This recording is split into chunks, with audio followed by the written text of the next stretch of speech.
I advocate self-determination for my people and for all oppressed people. I advocate an end to capitalist exploitation, the abolition of racist policies, the eradication of sexism, and the elimination of political repression. If that is a crime, then I am totally guilty.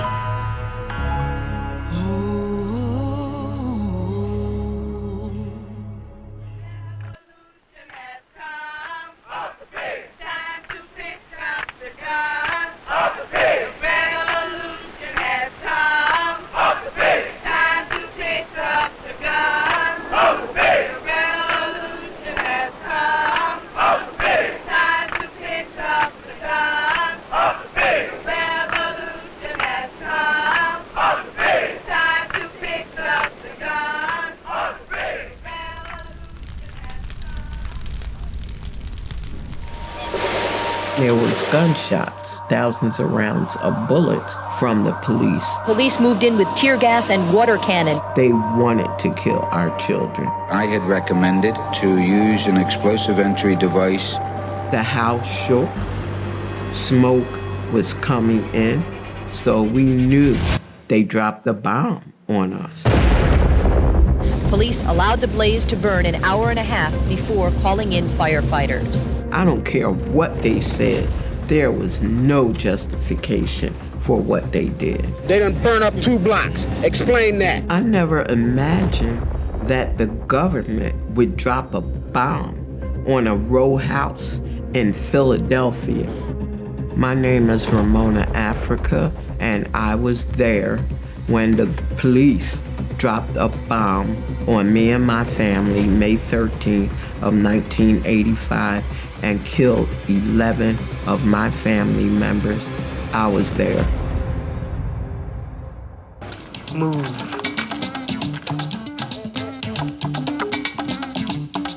advocated a back-to-nature, no-nonsense, no-technology lifestyle and refused to make concessions to the system. They were openly revolutionary and spoke out boldly against the status quo, including the police and Mayor Rizzo. Every time a move member leaves headquarters, he's followed by these persecution ass cops. What we say is, we want an end to this persecution. We want an end to this hypocrisy of calling this the land of the free, home of the brave, while you're steady beating up, clubbing people, steady trapping people in the ground. Move was persecuted and continues to be persecuted because of its fierce, philosophical, political, and spiritual defense of life.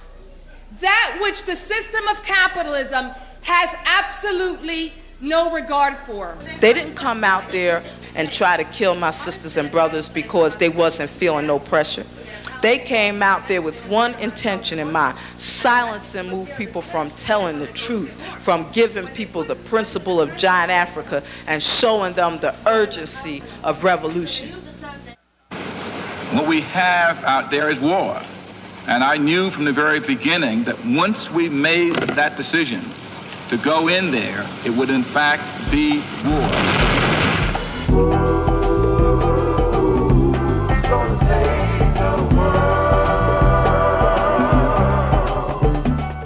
The 1985 bombing of the MOVE organization by the Philadelphia Police Department was the police doing their job. The job of the police is to destroy political dissent and protect the interests of the rich and powerful.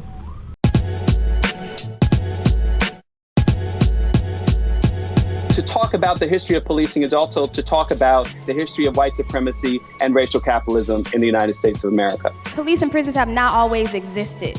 They are rooted in slave patrols. What went from a slave patrol became the responsibility of a growing cohort of modern police officers. The institution of policing as a whole is functioning as, and will forever function as, a tool of control, a tool of repression, and upholding the power of people who are profiting off of the exploitation and dehumanization and death of oppressed communities. Policing is a tool that is used to push Black people out of Oakland. Policing is a tool that is being used to push Black folks out of Atlanta and the West End. The people who are doing the most harm will never be caged in a prison. The people who are doing the most harm are actually running the prisons. They're running the government. They're running ICE. Police and prisons are not built to deal with the real harm that happens in our community. They're about controlling and killing our community. Over 30,800 people have been murdered by police in the US between 1980 and 2019. 69% of those murdered were Black, and only 20% were white. Who do you serve? Who do you protect? Who do you serve? Who do you protect? Who do you serve? Who do you protect? Who do you serve? Who do you protect? The same way knights existed to protect kings and queens, police exist to protect modern-day aristocrats, the billionaire class. Police are the hired guns of rich government elites. Whether you're in the US, France, Israel, Nigeria, or Hong Kong, the job of the police is the same: to destroy working class movements that challenge the status quo. Policing is a tool that's used to enforce the status quo and push back on people demanding equal access, demanding self-determination, demanding food sovereignty. Policing is a tool that is used for all of those things. And so when we want community control of our food, that means we have to get rid of the police. When we want community control of our education system, we're going to have to get rid of the police.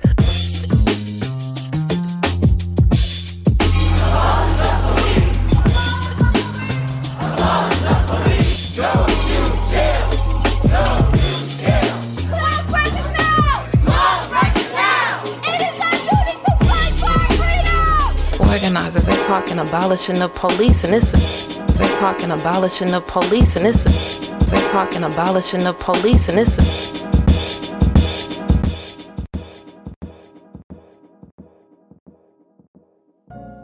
Even though we lock up 2.4 million people, we're still a country that lives with fear, always a lot of fear. Abolition does not mean that people will not do bad things, but that our carceral state does little to reduce the occurrence of violence and harm, and does nothing to alter the social and political conditions that potentially facilitate interpersonal violence. In short, an abolition politic excavates core or root causes of violence. In every single country where inequality is growing and is deepest, mass incarceration is the most prevalent. And this is not just United States. Yep. It's also South Africa. It's also Brazil. It's also Russia. The most dangerous, violent people in our society are not in prison, but are running our military, government, prisons, and banks. Abolition is not simply about letting everyone out of prison, although that would be an important component. It is forged in the work of daring to ask what true accountability, justice, and safety might look like. So violence in all its forms is decreased rather than something that we only attend to post-infraction. Abolition is long, abolition is presence. Because abolition is about abolishing the conditions under which prison became the solution to problems.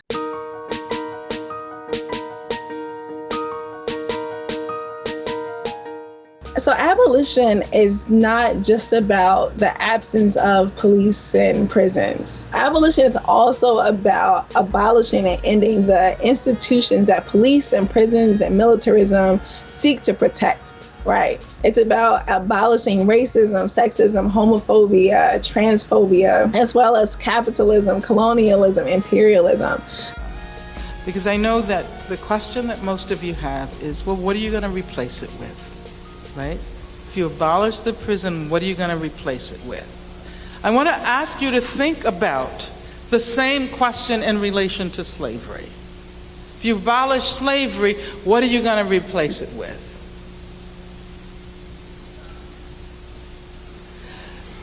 Exactly. Again, we have deluded ourselves into believing the myth that capitalism grew and prospered out of the Protestant ethic of hard work and sacrifice. The fact is that capitalism was built on the exploitation and suffering of black slaves. For centuries, the capitalists have behaved in the underdeveloped world like nothing more than war criminals. Deportations, massacres, forced labor, and slavery have been the main methods used by capitalism to increase its wealth, its gold or diamond reserves, and to establish its power. The wealth of the imperial countries is our wealth too. Europe has stuffed herself excessively with the gold and raw materials of the colonial countries, Latin America, China, and Africa.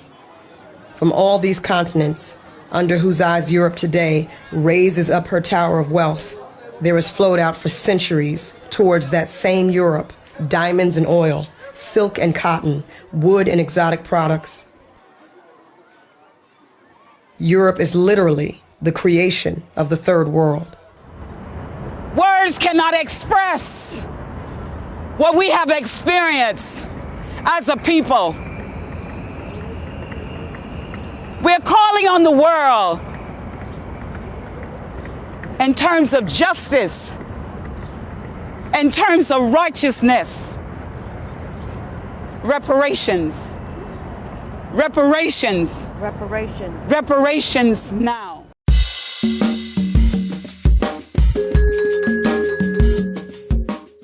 In the book Black Reconstruction, W.E.B. Du Bois writes that enslaved people freed themselves by dismantling the slave economy that the Confederacy relied upon through a general strike. Du Bois argues that it was the withdrawal and bestowal of labor by slaves that won the war. Quote, "This army of striking labor eventually provided the 200,000 soldiers whose evident ability to fight decided the war." We can find an answer in W.E.B. Du Bois, the first known communist ever to have graced a U.S. postage stamp. I was criticized as being bitter, as seeking not simply political but social equality for Negroes, for favoring the teachings of Karl Marx, and for joining the Socialist Party. These accusations were true.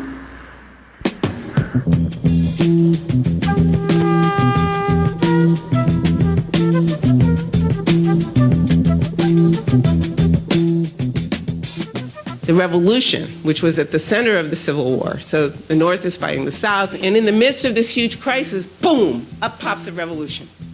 Right? A revolution of formerly enslaved people of African descent and their allies. Revolution is based on land. Land is the basis of all independence. The Russian Revolution, what was it based on? Land. The landless against the landlord. How did they bring it about? Bloodshed. The Chinese Revolution, they wanted land. They threw the British out. The Algerians were revolutionists. They wanted land. France offered to let them be integrated into France. They told the French to hell with France. They wanted some land, not some France. The Black Revolution, at the heart of the U.S. Civil War, was no different. In places like Hamilton, Virginia, and Sea Island, South Carolina, some 40,000 black people ousted their former enslavers and established communally held sovereign territories, completely independent from the U.S. After the Civil War, these areas were re-invaded by Lincoln's army and forced back under the colonial rule of the ever-expanding U.S. empire. Lincoln, according to history, stated that if he could stop this so-called Civil War without freeing the slaves, he would. He wasn't interested in freeing the slaves, sir. According to history, Mr. Lincoln was interested primarily in saving the Union. The day after Christmas in 1862, soldiers gathered up 38 Dakota men and boys and imprisoned them at Fort Snelling in Mankato, or what is now known as Mankato, Minnesota. Their medicine bundles were confiscated, heaped in a large pile, and burned as they were led to the gallows singing their death songs. Their crime, defending their nation and homelands. The same week that President Abraham Lincoln signed the Emancipation Proclamation, he also signed the death sentences of 38 Dakota patriots.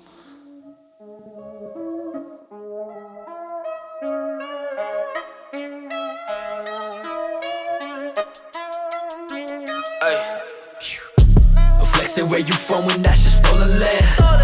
Pull up to the Capitol with murder plans. Sign the Constitution with some bloody hands. Fuck your business plan, it's our people's land. Flexing where you from when that's your stolen land. Pull up to the Capitol with murder plans. Sign the Constitution with some bloody hands. Fuck your business plan, it's our people's land. I'm enough, sorry bro, I'm colonized, I want a lot of gold. People get confused about what we want as Native people. It's like, what do you want? It's just like, land back. Put it as simple as possible. I don't want programs or funding or whatever. Just land back. Land back. Before 1492, we were never homeless. We always had a place to live. This land was our land, and it is still our land. We have never agreed for our lands to be invaded or occupied. We have never consented to it, and we will never ever surrender or compromise. We occupied government buildings, we blockaded highways, and we talked about not just marching, but direct action to shut this shit down. That's the only thing that they're going to understand, is when we actually take action to shut them down. Who do they protect? Who do they serve? All cops are bastards. They protect corporations who destroy Mother Earth. Yeah, all cops are bastards.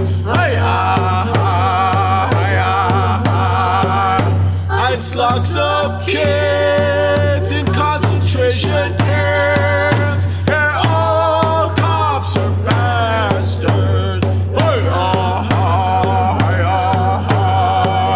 We fight for a world without prisons or police. Yeah, all cops are bastards. There has been 524 years of holistic genocide on Turtle Island. Your Liberal Party was also responsible. Every party, every governance that has been in power.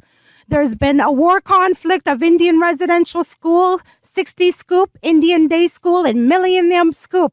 None of your governments have clean hands. All of your governments have blood on their hands. None of you are different. You haven't changed because you haven't started your healing journeys. Our people were subsistent.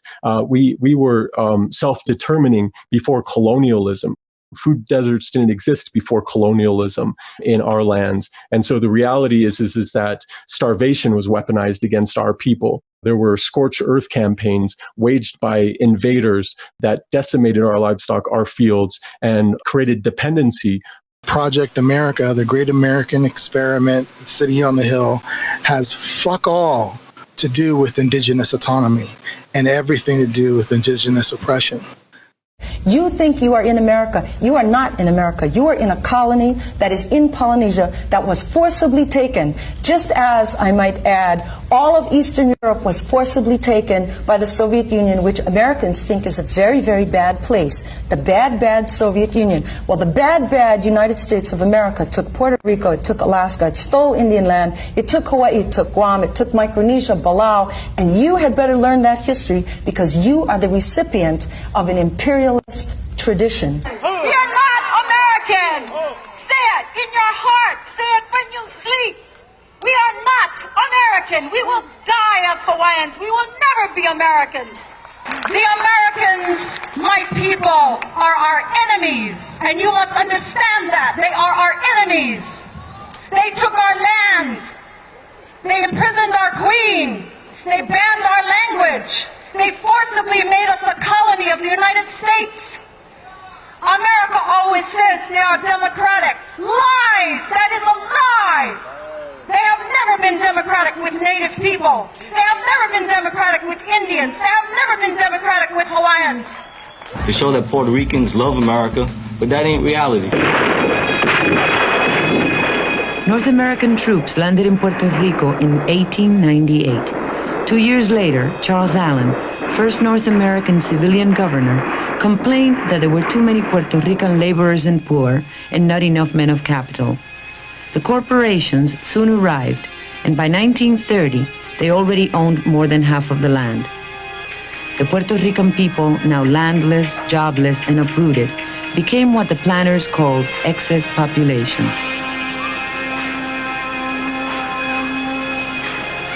The North American governor, Blanton Winship, approved in 1937 Law Number 136, legalizing sterilization. The rate of sterilization ranges from 10% to 42%. 42% of the women working in one factory outside San Juan were found to have been sterilized. The oppressive, genocidal conditions imposed upon the colony of Puerto Rico forced massive waves of migration to the mainland U.S., where a new generation of activists emerged in the 1960s. Among the organizations that emerged were the Movement Pro-Independence, El Comité, and the Young Lords.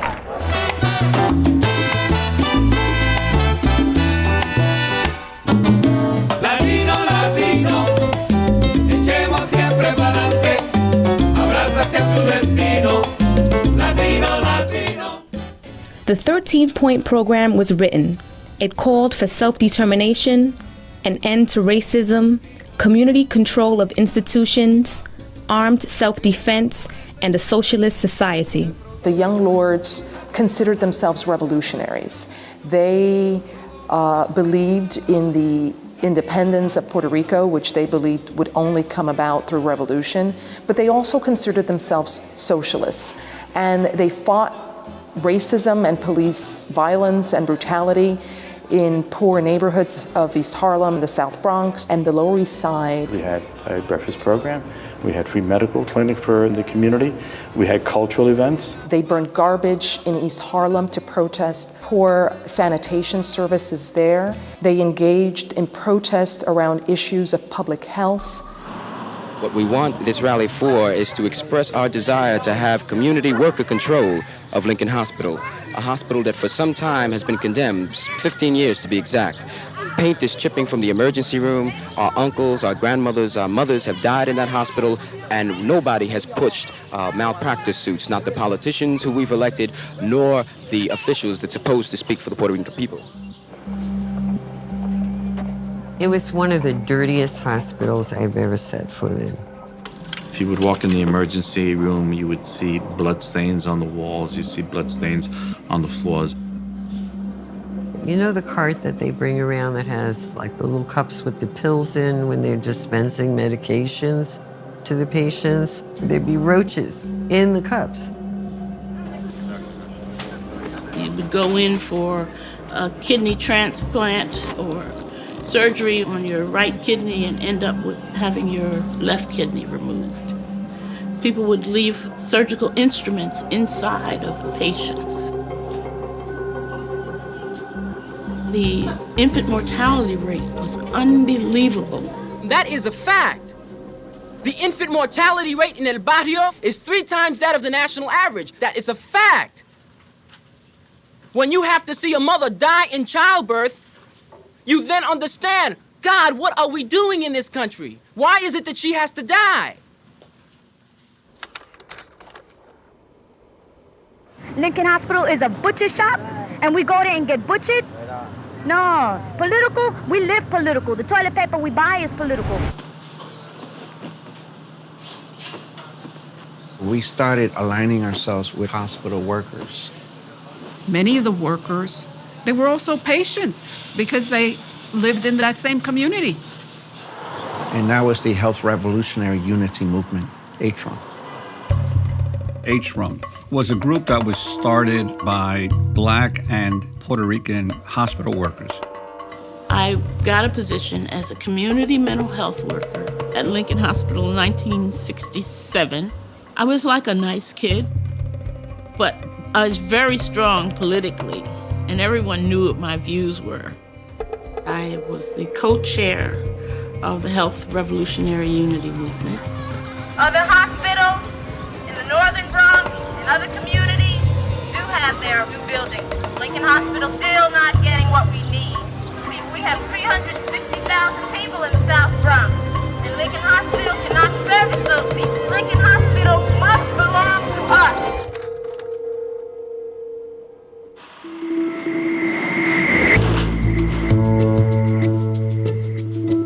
There was a giant-ass rented U-Haul truck.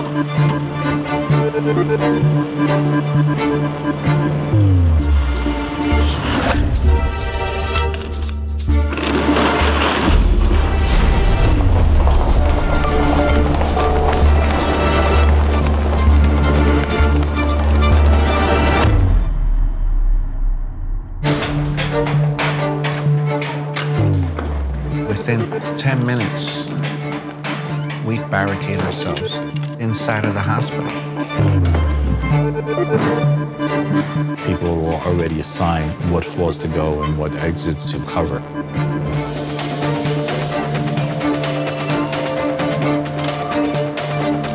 We had people with baseball bats and with nunchucks, because we had to impress upon the New York City Police Department that if you came in, there was gonna be blood.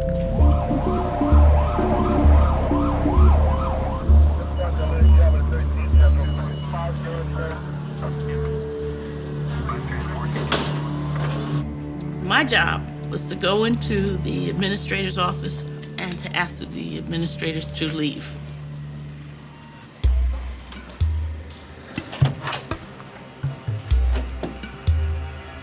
We have been asking for these changes to take place here in the South Bronx at Lincoln Hospital for over a year, and you've paid no attention to us, and you've called the cops on us, so now we're putting you out. We've taken over the hospital. We're gonna run it. You're out. I will walk you to your car.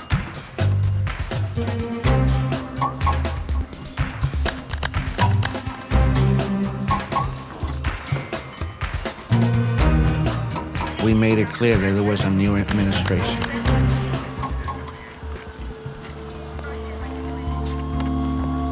And to accentuate who we were, we put a Puerto Rican flag, a giant Puerto Rican flag outside the hospital. Had a sign that said Lincoln Hospital, the People's Hospital.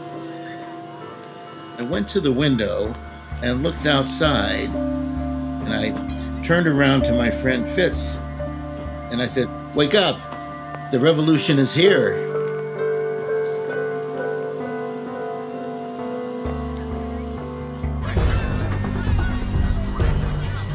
Not only was there print journalism and television, but also the police. This was an invasion of city property. It was quite a threat. And of course, it's illegal. So it got hot, as you would say. The police came with everything they had. It was unreal. We had a press conference announcing that we had taken over the hospital, that we had demands. Community and worker control of the hospital, higher wage for the workers at the hospital, preventative health programs. A very important demand was the provision of childcare. Daycare is key to the involvement of women. And we announced that we were not leaving until the city made a firm commitment to build a new hospital. Here's where Mickey shone, Cleo Silva shone, because they had already established a relationship with the revolutionary doctors in there.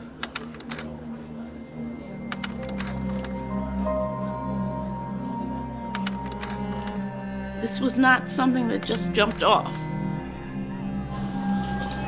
This was over a long period of time of study, of work in the community, of going into the administrators' offices, of demonstrations. We did everything before the takeover. We had no tethers holding us back. The conditions are so bad, how can we not do it?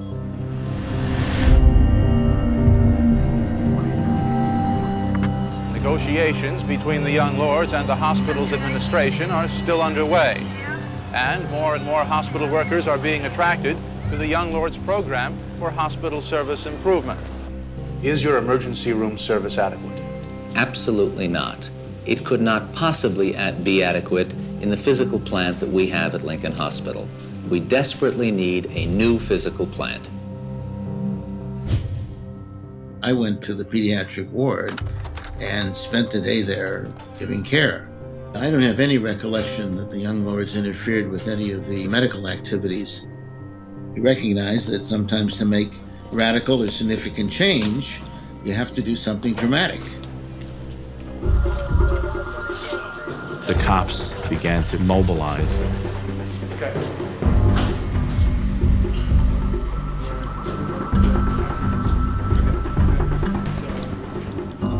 And someone came up with the great idea of giving us scrub coats and stethoscopes.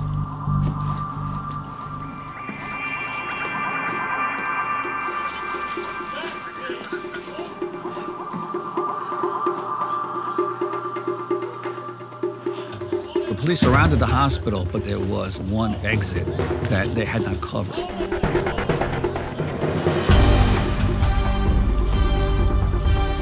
It was the hour where the workers and patients were also going home. So we blended in with the patients and the hospital staff that was leaving the building. We walked out in between the police cars which had lined up around the hospital. So yes, just walk by like nothing's happening, but you're scared to death.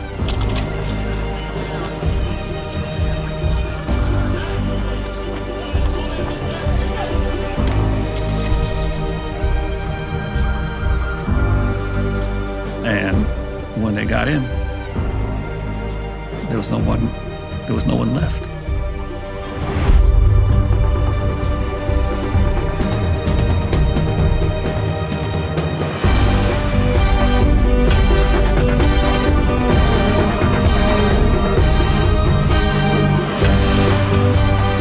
By the end of the day, the world knew that Young Lords took over Lincoln Hospital.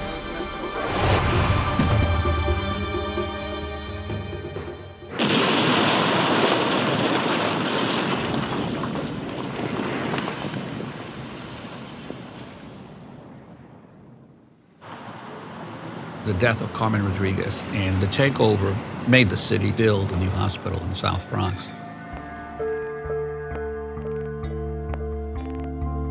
Had we not organized that occupation, they would never have done it. They would have just continued to make promises and not build the new Lincoln Hospital.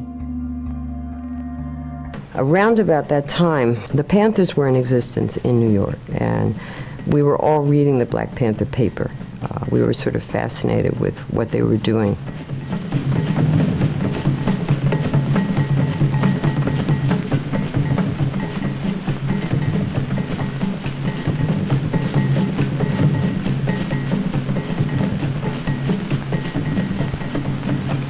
So the concept is this, basically.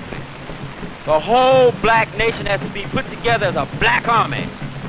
And we're gonna walk on this nation, we're gonna walk on this racist power structure, and we're gonna say to the whole damn government, stick 'em up, motherfucker. This is a hold up. We come for what's ours.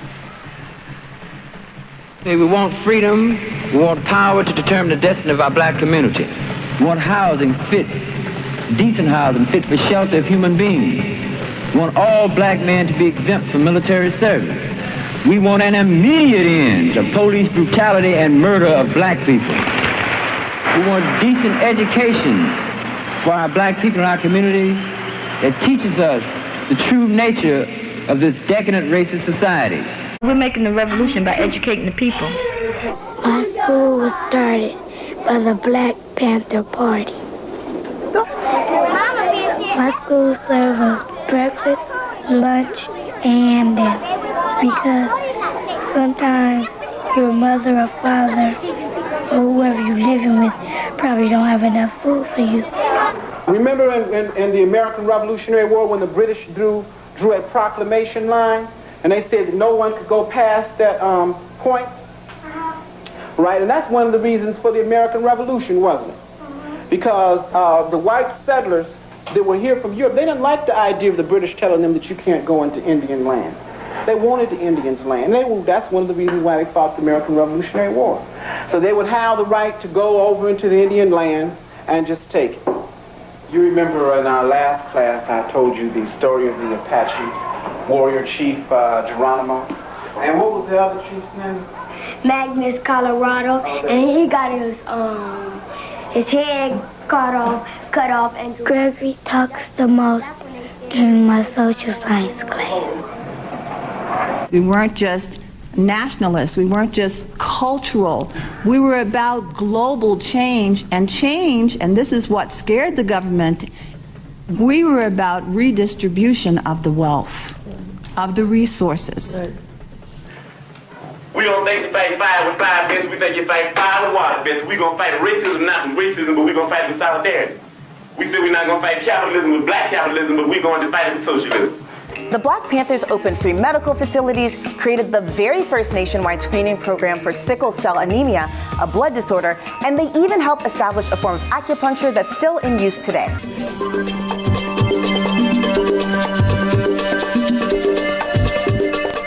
As progressive movements gained popular support, the FBI and police increased repressive activities against them. They attacked many groups, including students, workers, civil rights activists, and the Black Panthers.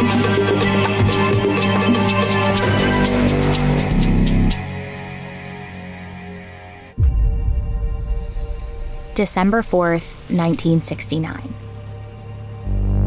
Akua Njeri was 19 years old and sleeping next to her fiancé, the Illinois Black Panther Party chairman, Fred Hampton.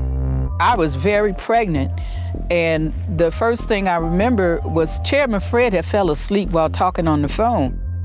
The next thing I remember was someone in our room started shaking the chair. Said, Chairman, wake up, the pigs are vamping. And I'm seeing Chairman Fred look up, and then he laid his head back down real slow. Officers kicked open the door and shot Mark Clark, a visitor from another party chapter. They shot a sleeping 18-year-old named Brenda Harris. Then they shot in the direction of Hampton's bed. The mattress is just going, you could feel the bullets going into it. I had moved over on top of Chairman Fred because there was shooting into our mattress. The person that had come into the room kept shouting, stop shooting, we have a pregnant sister in here. Eventually, the shooting stopped. and Jerry was forced into the kitchen when she heard another voice. Someone said he's barely alive. He'll barely make it. I assume they were talking about Chairman Fred. Pig said he's good and dead now. As they took me out and jammed a revolver to my stomach as I was handcuffed behind my back, I didn't look towards our bedroom because I didn't know what I would see or how I would respond. The police fired nearly 100 shots. Fred Hampton and Mark Clark were dead. The 7 surviving Panthers were arrested, and police smiled as they removed Hampton's body from the scene. Fuck the police coming straight from the underground. A young nigga got it bad cause I'm brown. And not the other color, so police think they have the authority to kill a minority. Fuck that shit cause I ain't the one for a punk motherfucker with a badge and a gun to be beaten on. And thrown in jail, we can go toe to toe in the middle of a cell. There's a long history of repression against radicals and revolutionaries. Behind the MOVE organization, we see Nat Turner, Denmark Vesey, Gabriel Prosser, John Brown, Eugene Debs, the Haymarket Martyrs, Ethel and Julius Rosenberg, Angela Davis, Sekou Odinga, Mumia Abu-Jamal, Luis Rodriguez, Leonard Peltier, Sundiata Acoli, Phil Africa, Abdul Majid, Oscar Lopez. These are political prisoners, people who are responsible for civilizing American society.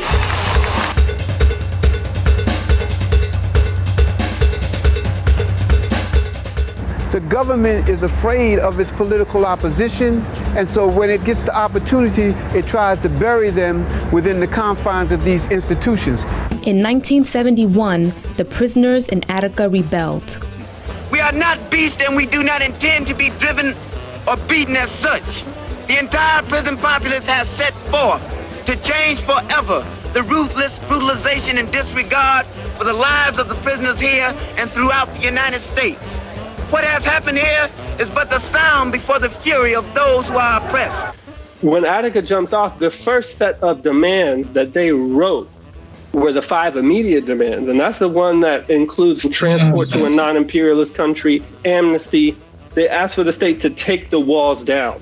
The Attica Uprising was initiated through the same tactic used by enslaved people in the Civil War, a general strike of all forced labor, effectively shutting down the prison. They then took the guards hostage and created a liberated space inside of the prison walls. Lumumba Shakur, who was a member of the Black Panther Party and the Black Liberation Army, his brother wrote the following, quote, "We say that prisoners themselves can do away with the prison system. In order for prisons to exist, it actually entails the participation of the inmates. They are responsible for the running of the prisons with the exception of being guards and wardens. They take care of all the administrative work, the cooking, the cleaning, they make shoes, they upkeep the grounds. If the guards came to them one day and said, all right, come out of your cell for a head count, and they refused, then penal society in this country would collapse." Helicopters tear gassed the yard. Troopers shot over 2,000 rounds of ammunition, killing 29 prisoners and 10 guards, and wounding many others. Witnesses say troopers found Barkley and shot him in the back. America is always trying to strangle and silence black people.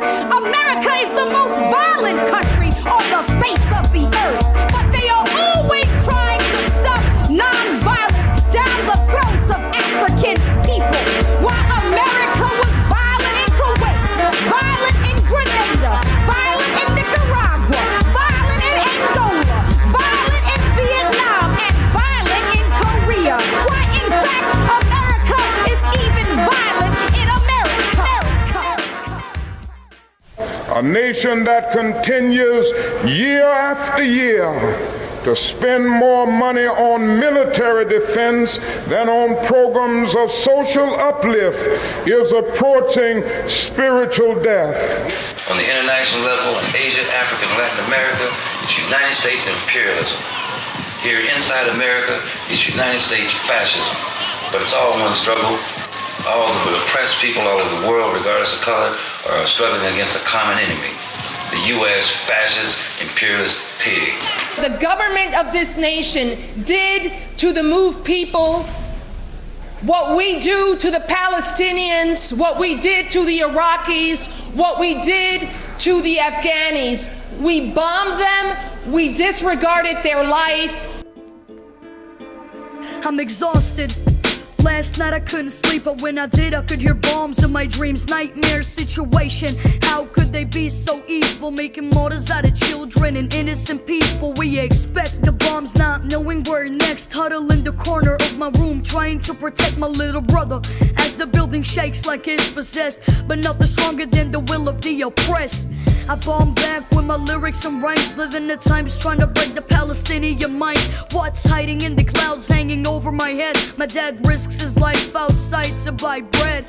The fourth war in my 12th year. At this stage I'm numb, though I haven't feel scared. There's nothing I can do in this case to stay safe. I'm brave, even though this house could be in my grave. I want freedom for the population. 2 million prisoners living in this location, shouting at the wall, but nothing is ever changing. That's life under an occupation. I want freedom for the population. 2 million prisoners living in this location, shouting at the wall, but nothing is ever changing. That's life under an occupation.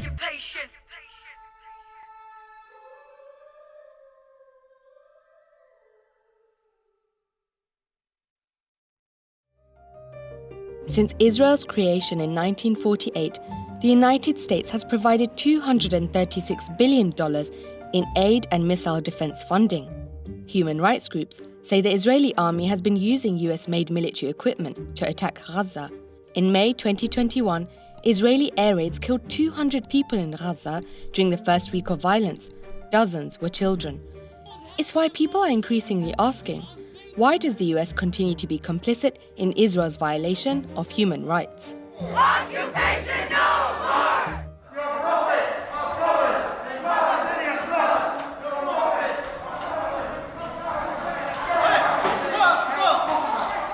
This is the Elbit officers. We are saying no to Elbit, which is the biggest Israeli arms company, they are making money developing weapons on an entire population. We're coming back this week because we will continue to escalate until Elbit is shut down. We're tired of companies here in the UK getting away with complicity in mass murder, control of an entire people for their entire lives, ethnic cleansing, and a complete apartheid rule over Palestinians for their entire lives. On April 15th, a historic resistance spread across 82 cities, spanning 18 countries and 6 continents, coordinating economic blockades in solidarity with Palestine. Inspired by the Palestinian resilience and anti-colonialist struggle, protesters worldwide autonomously carried out actions at nearly a dozen ports, blockaded 3 international airports, and shut down numerous commercial highways. The movement shut down operations in 20 factories worldwide in a rage against their complicity in the occupation of Palestine. Why did the call for economic blockades on April 15th spread like wildfire across the world? 75 years of occupation is too long. The destruction and genocide in Gaza was the final straw. The fight for Palestinian freedom cannot be won through symbolic actions. The actions taken on April 15th cost hundreds of millions, if not billions of dollars to an economy that profits off of colonialism and war. Escalation has just begun. Palestine must be free in our lifetime.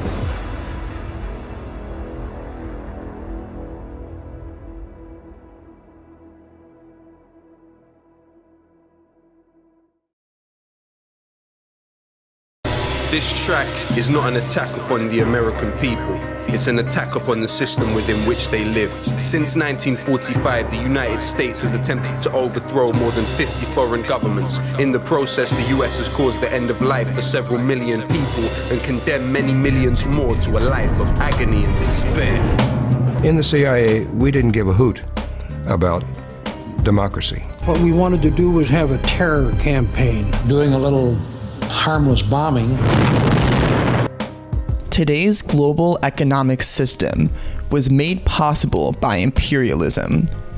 For example, from 1979 to 1992, the US armed and funded the right-wing Salvadoran government and paramilitary death squads in a war against the left-wing FMLN guerrillas.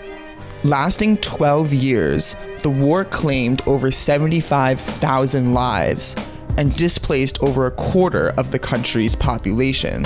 According to a UN Truth Commission, 85% of the violence was attributed to the US-backed forces and 5% to the FMLN. In the aftermath of the war, the FMLN dissolved its armed forces, and El Salvador established its first free trade zone in 1998. Well, what makes free trade zones free is that they operated outside of the host country's existing labor and environmental regulations, which allowed for the routine use of child labor, anti-union repression, and the result was lower wages, greater poverty, and of course, more immigration to the U.S. The Caribbean Basin Initiative turned the Caribbean into like the leading export of manufactured textiles, where women, almost all female labor, making like 26 cents an hour. The first free trade agreement was not NAFTA or WTO. The first free trade agreement was imposed on India by the East India Company, 716. So we were very familiar with the use of so-called free trade for corporate rule.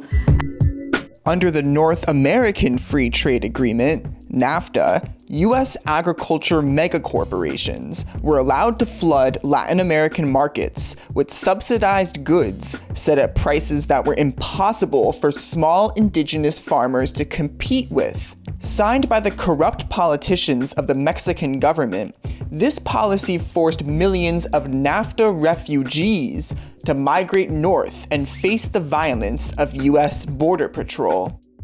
NAFTA, which has largely benefited U.S. corporations, has eliminated so many family farms in Mexico that people come north as a result looking for a way to survive. This land is not for sale. On the same day NAFTA went into effect, January 1st, 94, the Zapatistas declared war on the Mexican government, saying that NAFTA meant death to indigenous peoples.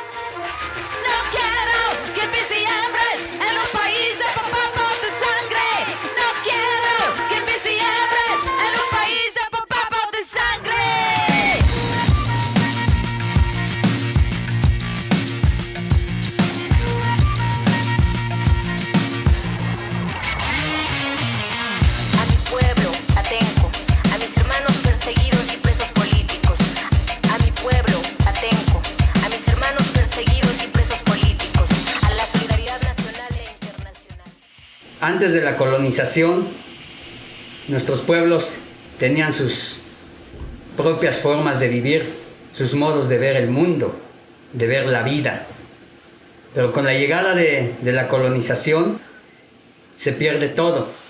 Les imponen otro modo de vida, otro modo de pensar.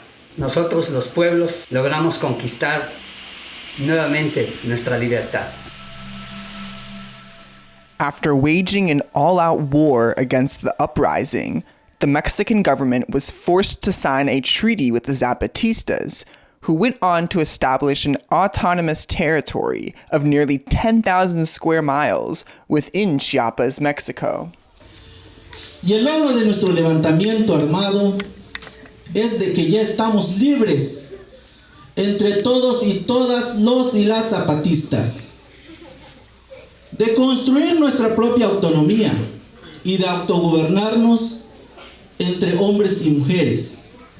Dentro de esos trabajos colectivos, pues entonces producimos algo.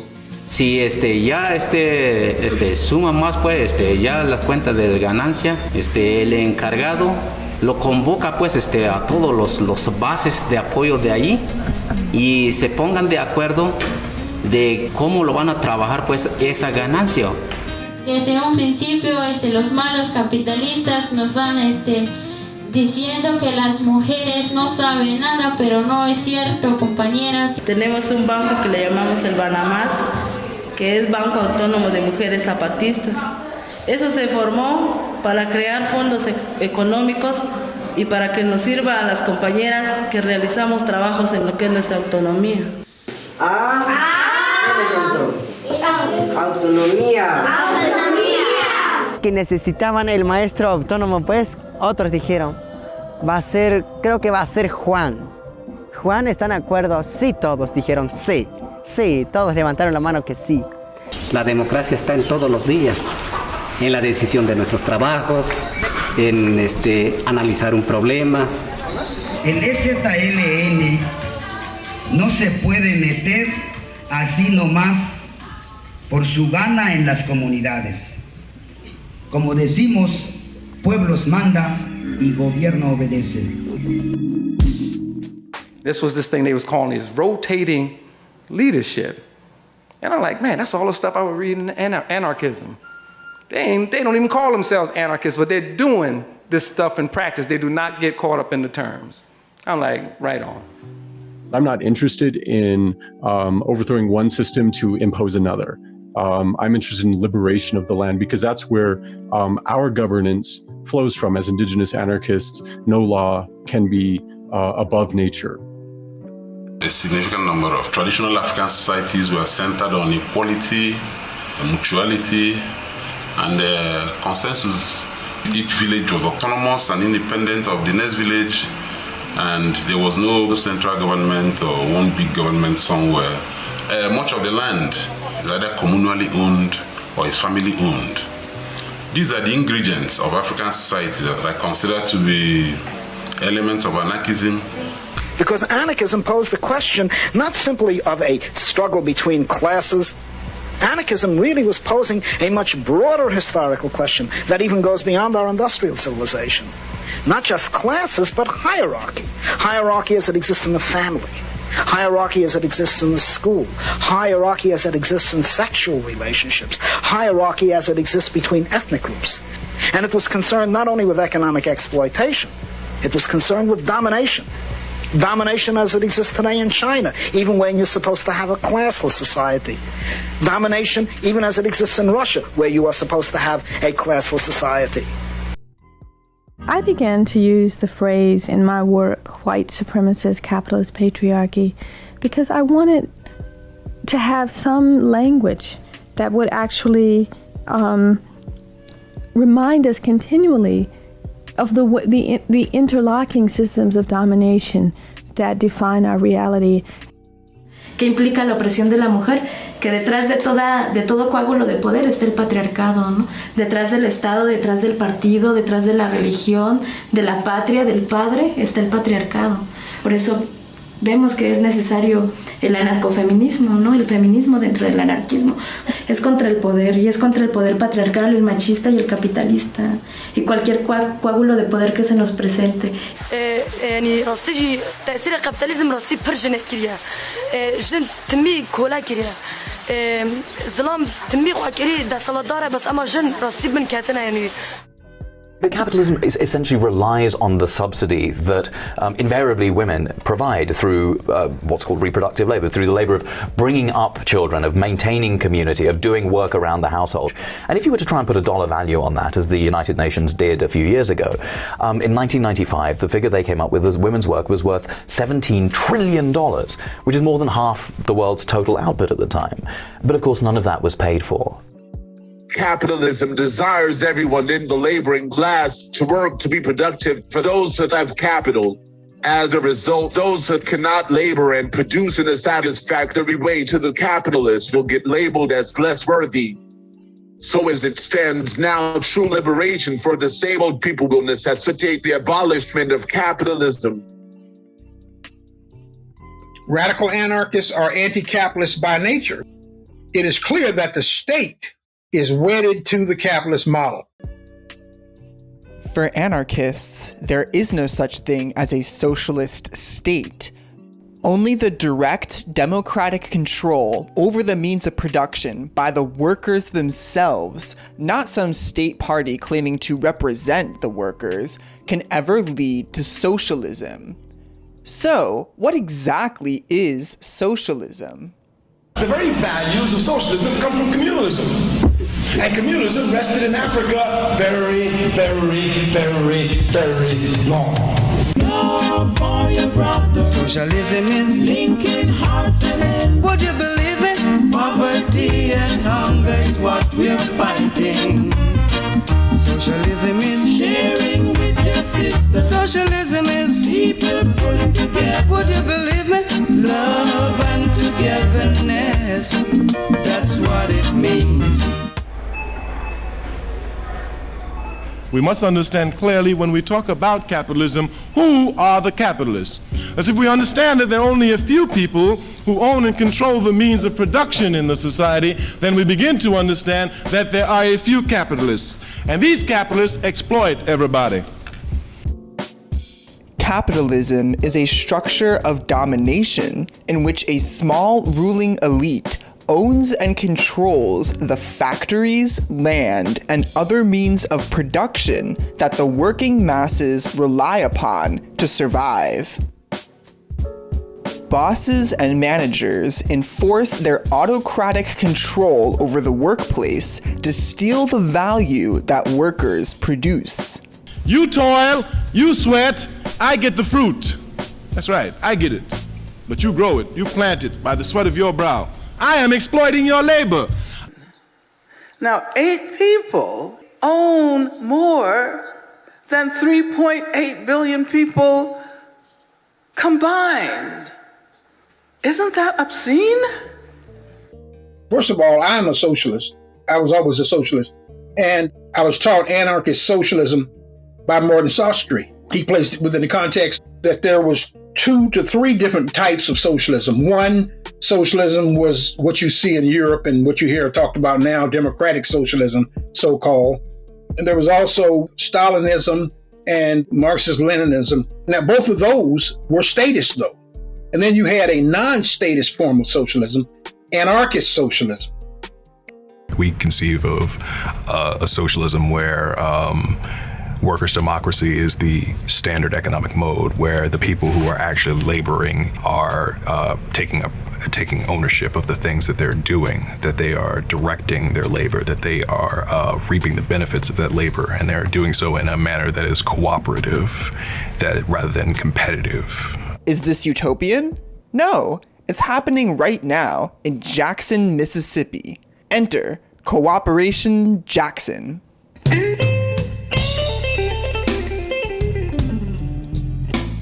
We are an emerging cooperative federation based in Jackson, Mississippi, trying to build eco-socialism in this country from the bottom up.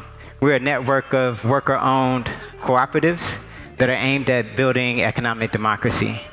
The co-ops that we have are, the Cafe, Freedom Farms, and Community Production Center, as well as the Green Team. All of the co-ops work collectively together. So Freedom Farms Co-op is going to provide the produce for the cafe and catering service. We got compost bins on the other side of the fence right there that you can see on your way out. We're thinking about life and plants and the water that nurture us. So that's respecting the resources. That's us regenerating and planting back into the earth, and so that it grows out and feeds us and nourishes us. The land that we have is on a community land trust, Fannie Lou Hamer. It takes the land and the housing off the market. You're able to say land in the community land trust can't be sold for over 99 years. So the idea of us having a fabrication lab was to get the technology that's coming in the next generation and begin to be able to produce everything that we need for ourselves, as opposed to relying on the usual capitalist means of acquiring whatever goods and services that you need. How about if we were able to set up a situation where we have housing, we're growing food. If we provide the things that we actually need in order to survive, it makes us less dependent upon these systems that are harming us. We have a center, it's called the Kwesi Balagoon Center. Kwesi Balagoon is a New African anarchist based in New York City. In New York, he got involved in rent strikes and became part of a tenant organizing movement for the Community Council of Housing. He joined Jesse Gray in protesting the conditions in New York housing, particularly the infestation of rats in public housing. In 1967, they, unannounced and uninvited, attended a session of Congress and brought a cage of rats to the assembly to highlight the urban housing condition. Hell yeah. At a Harlem rally for imprisoned New African freedom fighters, his statement was read, "Where we live and work, we must organize on the ground level. The landlords must be contested through rent strikes. And rather than develop strategies to pay rent, we should develop strategies to take the buildings." The same year as that speech was read, on May 1st, 1990, homeless people across 8 U.S. cities took over abandoned and vacant buildings in an organized movement. By April, all our organizing came to a point. We planned a national homeless housing takeover. Hello, everybody. This May Day is a time where people all over the United States are going to be taking houses. On Tuesday, May 1st, we're going to go into at least 5 houses, which have been standing vacant. Most of them will probably be HUD houses. All we know is that we have a government that has forgotten about us, that could give 2 shits if we just rolled over and died. You guys understand what I'm talking about? Yeah. Okay, how many of you are thinking about possibly getting involved on May 1st? Take a house to keep the police and the doctors away. Take a house. You'll be very happy. People need homes now. We need education, jobs, and affordable housing now. We don't need promises anymore. This action will not stop us. We won't stop. We intend in the future to continue to take sites as we identify them and turn these properties over to homeless families. Get your babies off the streets, out of the shelters, out of the subways, out of the sewers. Come and take a house.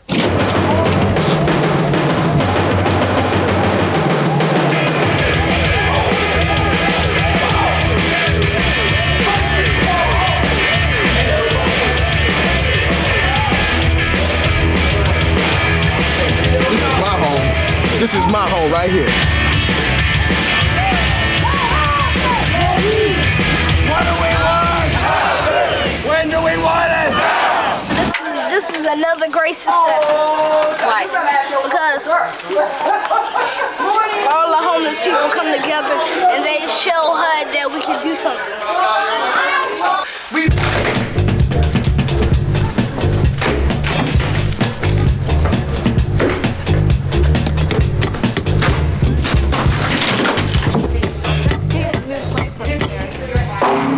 Oh, it looks beautiful.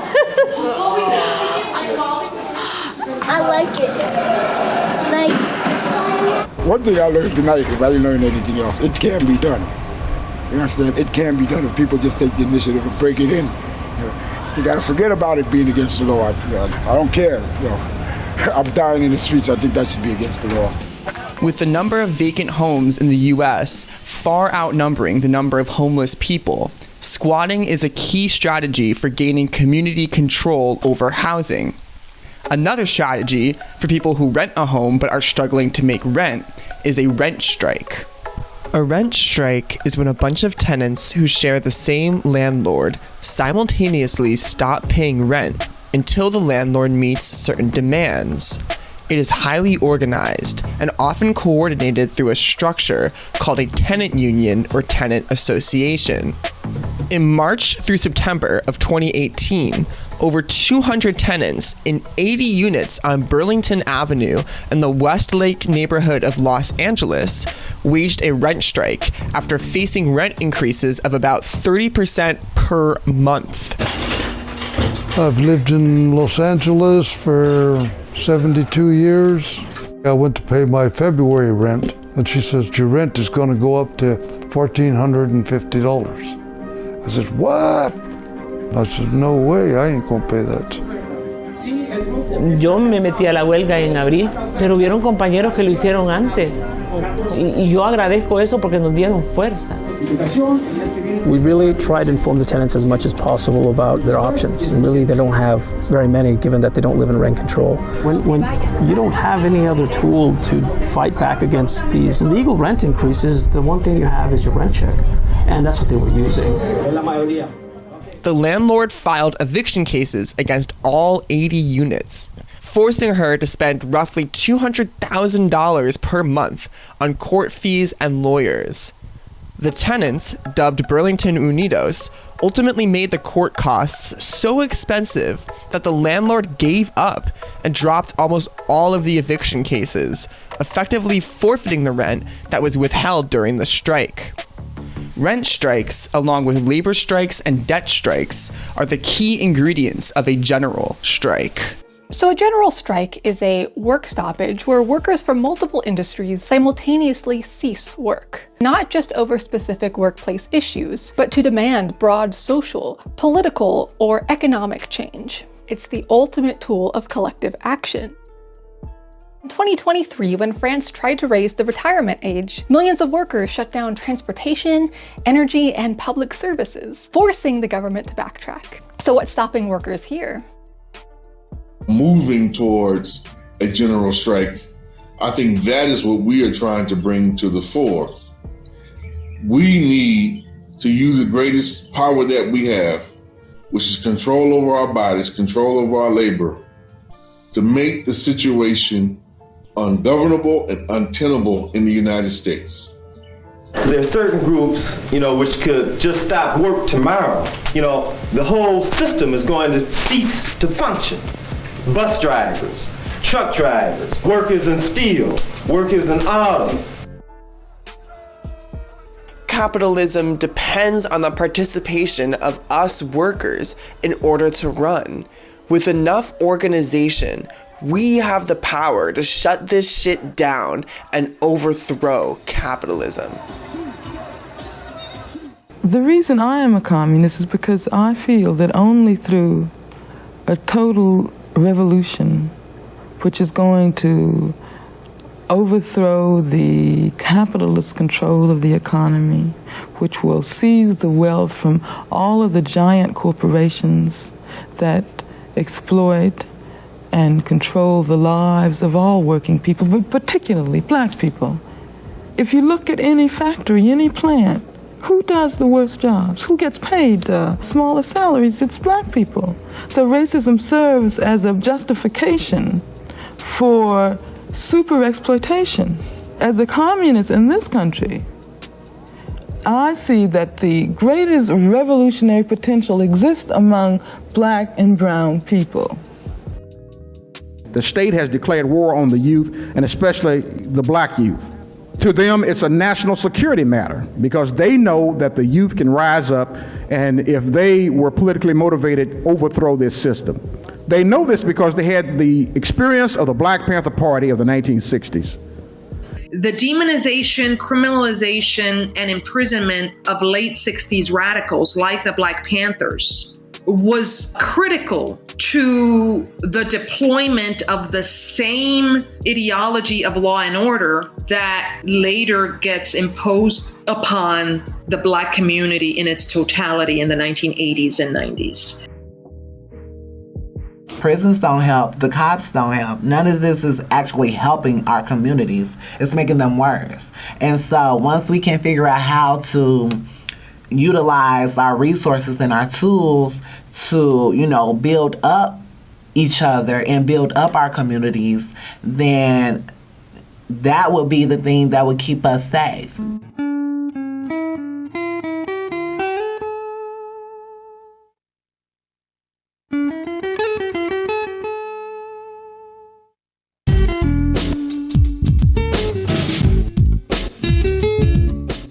To me, transformative justice, the first aspect of it is that it goes all the way down to the root system of the harm and says, how do we change, heal, transform, pull this up? What do we need to do at the root system so that this harm is no longer possible? Like, what we're trying to do is stop this harm from ever being possible again. Addressing harm, but also understanding why that harm happened and addressing the underlying dynamics that created conditions for this harm to happen in the first place. So if people are killing people because they're homophobic, prisons and police cannot stop people from being homophobic. They can put people in a cage, but they doesn't get to the heart of the problem. So if we care about why people are killing people, if we care about gender-based violence, we have to stop investing in systems that perpetuate gender-based violence. If anybody's ever been to a prison or jail, when you go in to visit people, the pat-downs that you get to just go in is a sexual violation. You're the visitor. imagine what happens to people on the inside. If there was anybody out here who'd never been in prison that could understand what it feels like to be in prison, it's someone that's been stuck in an abusive and violent relationship.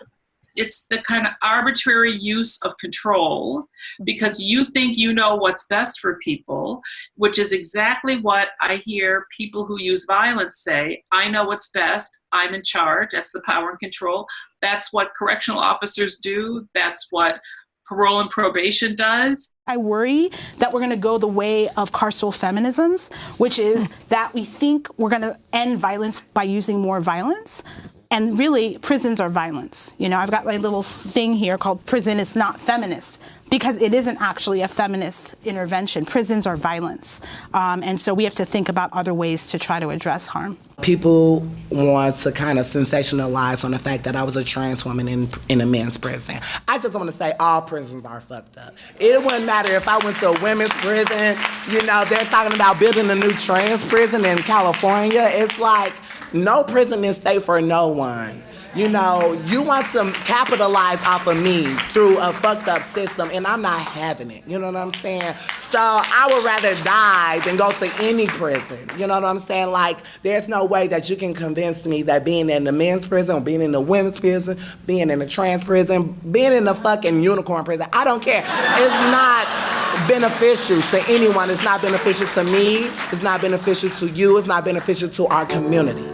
There's an organization that emerged in the 1990s called Sista II Sista, which is a group of predominantly Black and brown women in the Bushwick area, and they recognized that they had to address interpersonal violence and state violence. They couldn't necessarily rely on the police to help them, especially when police were coming into this community, their communities, and murdering people. So they tried to figure out a way to create a world without the police. They did workshops. They trained men. They had vigilance committees that would go save children and women in situations like that so they wouldn't have to call the police. And they did two things. They pretty much eliminated the police presence and they reduced domestic violence to almost nil.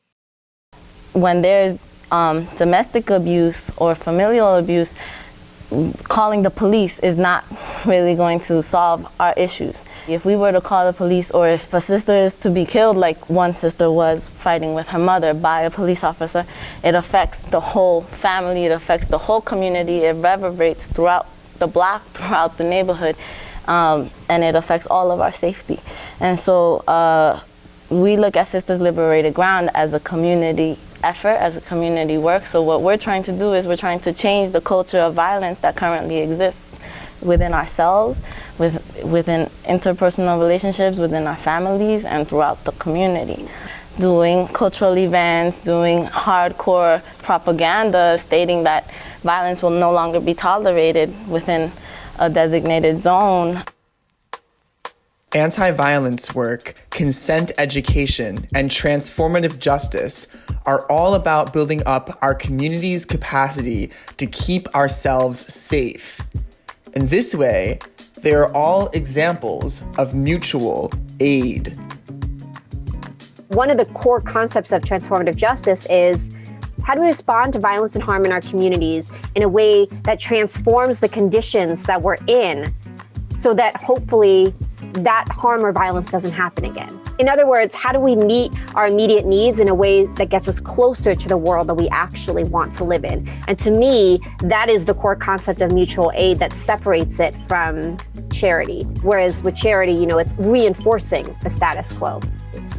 Mutual aid is when people get together to meet each other's basic survival needs with a shared understanding that the systems we live under are not going to meet our needs, and we can do it together right now.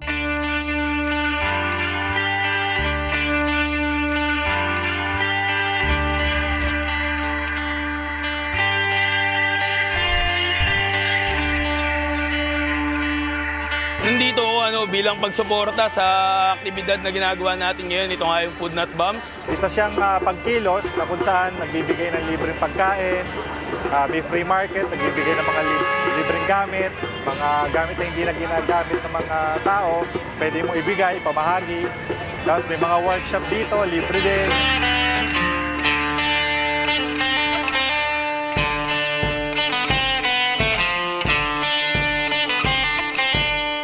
ginagawa sa Food Not Bombs, nangongolekta ng pagkain mula sa palengke, hinihingi. At pagkatapos na niluluto ng may pagmamahal para ibahagi pa ulit sa tao.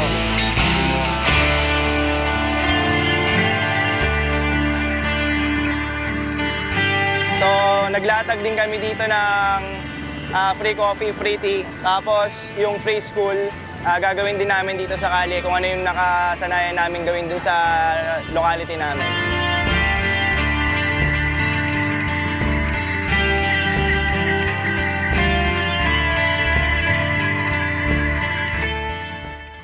Hindi pera!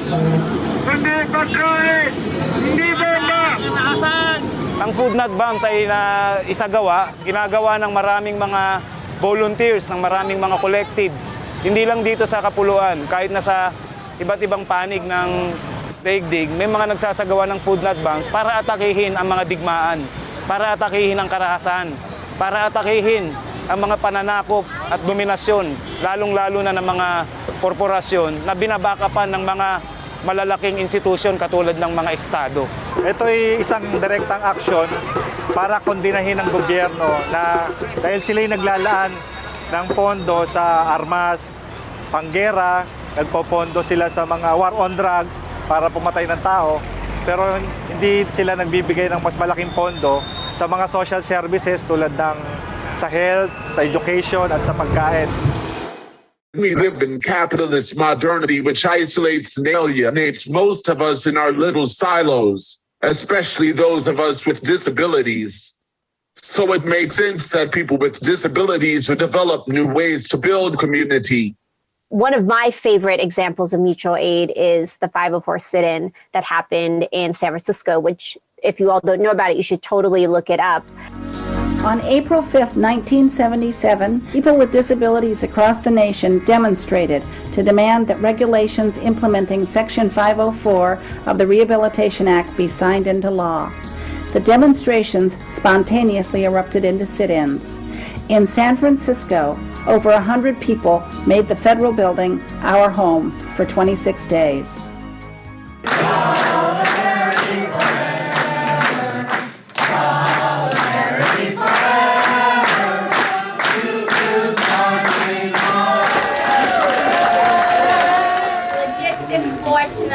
Okay? How many people in the room cannot sleep on the floor? Bay Area was the most well organized. We had the expertise to not only have demonstrations, but to sustain them. The sit-in at San Francisco's HEW headquarters now is in its third day. Hot water has been turned off on the 4th floor, where the occupation army of cripples has taken over. The FBI cut off the phones. Like they said we couldn't have any communication. So we're like, okay, what do we do? And the deaf people went, we know what to do. Someone would sign out the window. That's how we communicated back and forth to the people outside the building. One fellow who's right behind me and asleep right now built us a refrigerator. Yeah, he attached some plastic to an air conditioner and built it out of cardboard and stuff that was around, so we've been able to keep a lot of stuff cold. There were just so many people trying to figure out how to eat, how to wash, where are we going to get food, where are we going to get blankets. Brad Lomax was the one who had the idea to call the Black Panthers. Brad could hardly speak, but he could gesture. And he got his point across. The Panthers would bring a hot meal for dinner, and then they would leave food for breakfast and lunch.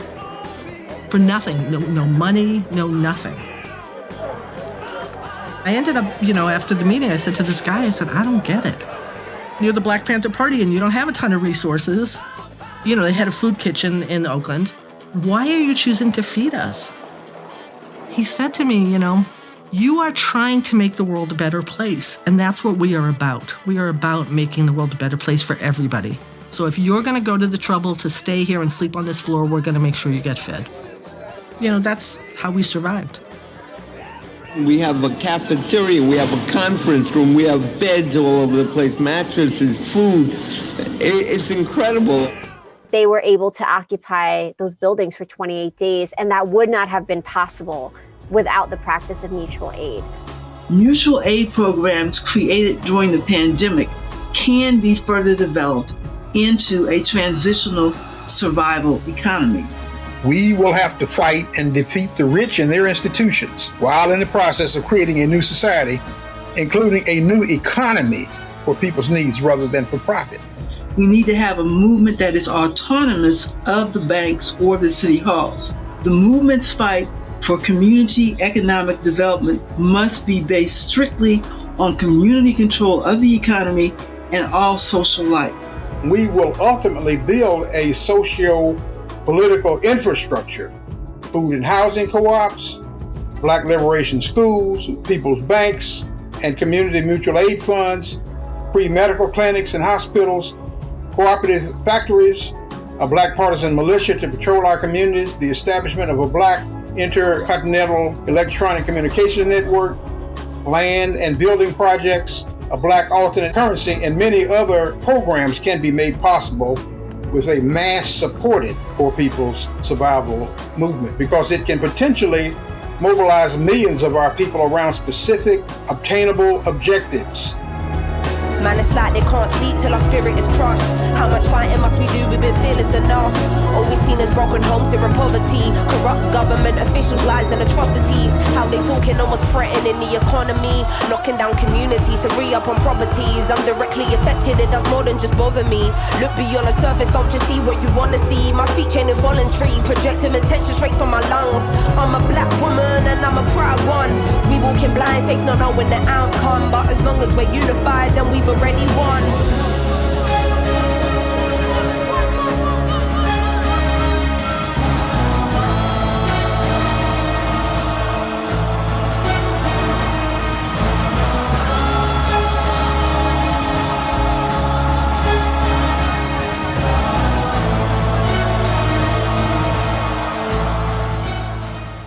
Mutual aid is not just about radical redistribution of resources, it's about radical redistribution of power. If settlers really mean those land acknowledgements that you're putting out there, then now is a critical time to honor Indigenous peoples by disrupting power relationships and unsettling or attacking infrastructure while it's at its weakest point. We can empower, stabilize, proliferate anti-colonial, anti-capitalist organizing, connect radical mutual aid networks into regional networks, and direct as many resources into those efforts as possible so we empower them and we help propel them forward. This is a critical time to fight, intervene, and sabotage in resource colonialism and ecocide. Because at the end of the day, we can talk all we want about bringing our people and each other up, but how far are we going to actually get if we're not organizing to tear the system down?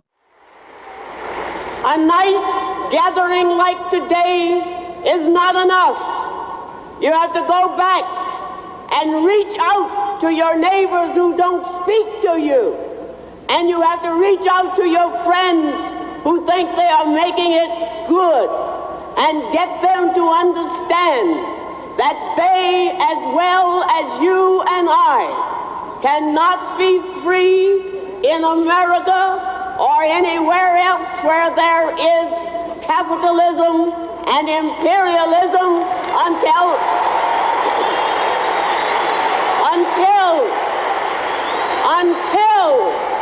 until we can get people to recognize that they themselves have to make the struggle and have to make the fight for freedom every day in the year, every year, until they win it. Thank you. This land is not your land. This land is Taino, Inuit, Mexican, Turtle Island. Africans was kidnapped by the white man who was settlers, not immigrants. Now you want a flight ban? Tell me that's not ignorance. My diligence keeps me militant. The U.S. presidents, they was always terrorists. The pigs chase us so much we stays hella fed. Pour up the liquors for the dead and then the Ellis split. They bust the shotty in his dread while his mama cried. Now tell me what is freedom when we always traumatized? I watch your boy bleed true right in front of me. The life expectancy for black youths is troubling. At times we're stumbling, show me where the money be. Ain't in our bank accounts, but corporations bubbling. What is freedom?